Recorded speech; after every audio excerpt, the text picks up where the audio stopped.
બીજી મેથડ છે decimal two octal. આપણે ડેસિમલ ટુ બાઇનરી આગળ જોઈ ગયા. હવે ડેસિમલ ટુ ઓક્ટલ. ડેસિમલ એટલે 10, ઓક્ટલ એટલે 8. હવે એક રકમ તમને આપી છે 247.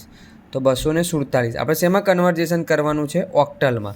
તો ઓક્ટલમાં આપણે કન્વર્ઝેશન કરવાનું છે એટલે આપણે એને 8 વડે ભાગવું પડશે. એટલે 247ને 8 વડે ભાગવાનું.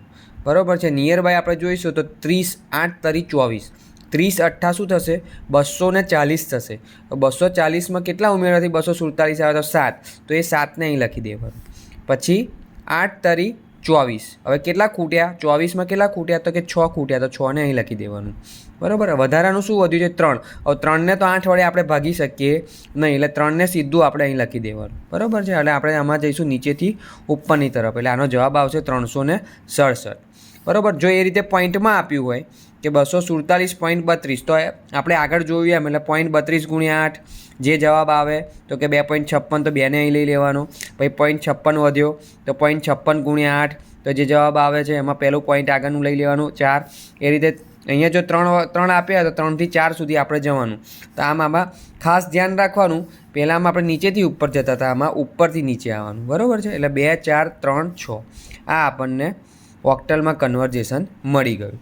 એ રીતે આપણે જોઈશું ડેસિમલ ટુ હેક્ઝાડેસિમલ. ડેસિમલ એટલે 10, હેક્ઝા એટલે 16. બરાબર છે. એટલે આ રકમ તમને આપણી છે 3876. તો એને 16 વડે ભાગી નાખવાનું. એટલે આપણે જોઈશું તો કે ભાઈ 242 ગુણ્યા 16 કરીશું તો નિયર બાય કંઈક આવશે. એમાં જે વધારાનું વધ્યું તો કેટલા વધ્યા છે? તો કે 3 વધ્યા છે. બરાબર છે. પછી 15 ગુણ્યા 16 કરીશું તો 15 ગુણ્યા 16 કરીશું આવશે 240. બરાબર. તો વધ્યા કેટલા? તો કે 2 વધ્યા. બરાબર. હવે 15ને 16 વડે ભાગી શકાય નહીં. એટલે આપણે 15ને સીધા લખીએ તો 15 લખાય નહીં. આપણે જોયેલું આગળ કે 10, 11, 12, 13, 14, 15. તો ABCDEF એટલે 15 આવશે, F આવશે. બરાબર. અને જો પછી પોઈન્ટમાં આપેલું હોય ધારો કે 3875.75 તો 0.75 તો 0.75 ગુણ્યા 16 કરવાનું. બરાબર. જવાબ આવશે 5.6. બરાબર. તો એ 5ને અહીં લઈ લેવાનું. એ વધારાનું શું વધ્યું? 6. તો 0.6 ગુણ્યા 16 કરીએ તો 9.6 આવે. તો 9ને અહીં લઈ લેવાનું. બરાબર. પછી વધારાનું શું વધ્યું? તો કે 0.6. તો 0.6 ગુણ્યા 16 કરવાનું.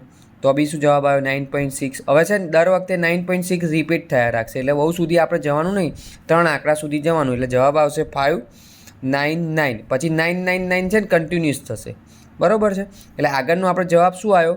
તો કે નીચેથી ઉપર એટલે F23.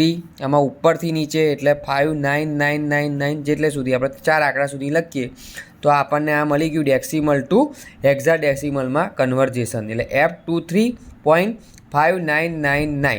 બરાબર છે. આ થઈ ગયું ડેસિમલ ટુ હેક્ઝાડેસિમલ.